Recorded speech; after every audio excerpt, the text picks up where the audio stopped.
अब से पहले बहुत सारे तमाम केसेस में कोई ना कोई लैंड किसी न किसी एजेंसी की रही है, तो वो जो जीएनसीटी एक्ट है उसके अंदर तो हम लोग प्रोटेक्टेड है पूरी तरह से, और डीडीए ने गलत बयानी यहाँ आकर के की है। अगर इन लोगों को तभी नोटिस इशू हुआ होता तो ये सब नौबत नहीं आती। आज जैसे सुप्रीम कोर्ट ने कहा है कि फाइनली इस याचिका को भी रेगुलर मैटर यानी कि जो कंटेम्प्ट पिटीशन जो चल रही है सुप्रीम कोर्ट में खसरा 279 को लेकर के, उसी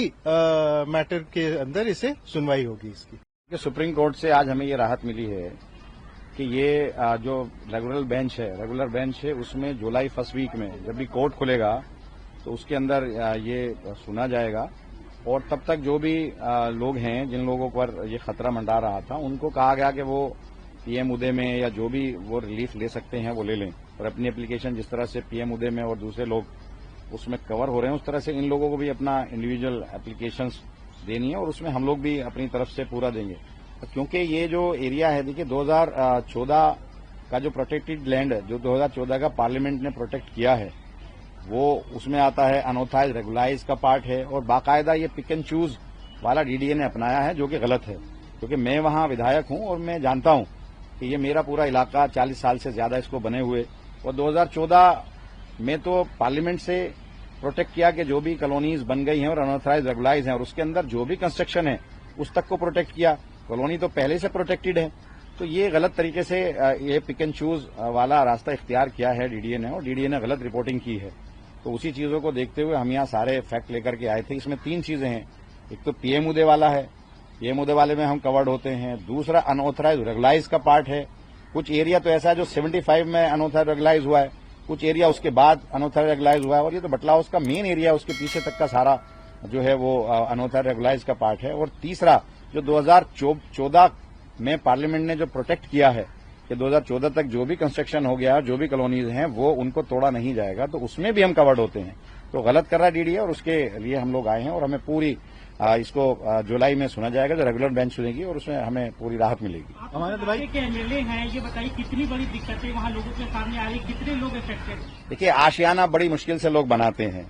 और आशियाना बनाने में जमाना लग जाता है, और ये लोग उजाड़ने चले आते हैं। मैं इनसे पूछना चाहता हूं ये कैसे तय करेंगे कि मैं अनऑथराइज रेगुलाइज का पार्ट नहीं हूं, या 2014 में जो प्रोटेक्ट किया पार्लियामेंट ने उसका पार्ट नहीं हूं, या जो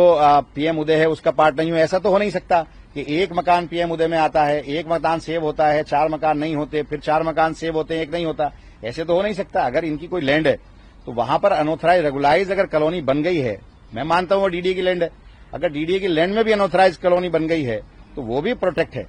अब से पहले बहुत सारे तमाम केसेस में कोई ना कोई लैंड किसी न किसी एजेंसी की रही है, तो वो जो जीएनसीटी एक्ट है उसके अंदर तो हम लोग प्रोटेक्टेड है पूरी तरह से, और डीडीए ने गलत बयानी यहाँ आकर के की है। अगर इन लोगों को तभी नोटिस इशू हुआ होता तो ये सब नौबत नहीं आती। क्योंकि मैं विधायक हूं, मैं जानता हूं सारे नक्शे हमारे जो हैं सरकार के हैं, और सरकार ने सब चीजों को प्रोटेक्ट किया है। अनऑथराइज रेगुलाइज का पार्ट है, तो ये गलत कर रहा है डीडीए। अमरनाथ भाई, नोटिस चस्पा कर दिया गया है और उसके बाद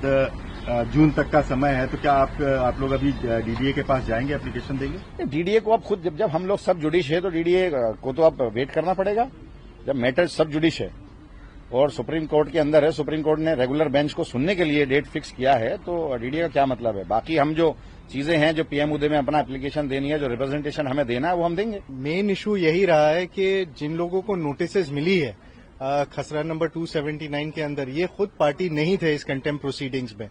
और जबकि ये जब खुद पार्टी नहीं थे तो बिना इनका सुनवाई इनको डायरेक्टली नोटिस दिया गया। ऑर्डर में जबकि स्पेसिफिकली ये बात कही गई थी कि 15 दिन का नोटिस इनको दिया जाएगा जिसके जवाब ये दे सकेंगे,